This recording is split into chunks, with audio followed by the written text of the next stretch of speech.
در شهر اسلام آباد پاکستان صدها اعتراضگر گردهمایی در نزد بینای پارلمانت این کشور را ادامه می‌دهند. 3 روز پیش برخورد خشونتبار آنها با پلیس جای داشت. اعتراضگران در کنار قرارگاه حکومت پاکستان از خیمه شهرک بنیاد نمودند.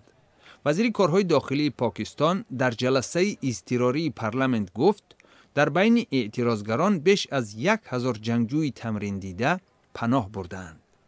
اعتراضگران سروزیر پاکستان نواز شریف را با تقلب در انتخابات عمومی سال گذشته متهم کرده استعفای او را طلب دارند.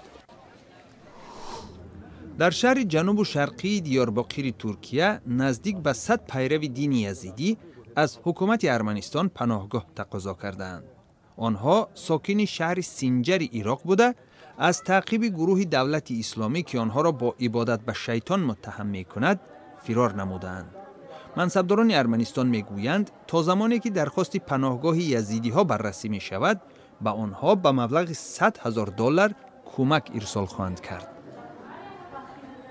در شهر کابل یک سازمان غیر دولتی پیشنهاد کرد که بعد خروج نیروهای بین المللی از افغانستان هم جامعه جهانی کمک به این کشور را ادامه دهد. گروه معرکه اروپایی حقوق بشر ناامنی، بیکاری و قشاقی را از مشکل‌های اساسی افغانستان یاد کرده است. به قول این گروه بدون کمک بین المللی افغانستان قدرت مبارزه با تروریسم و حفظ نظم و ثبات را نخواهد داشت.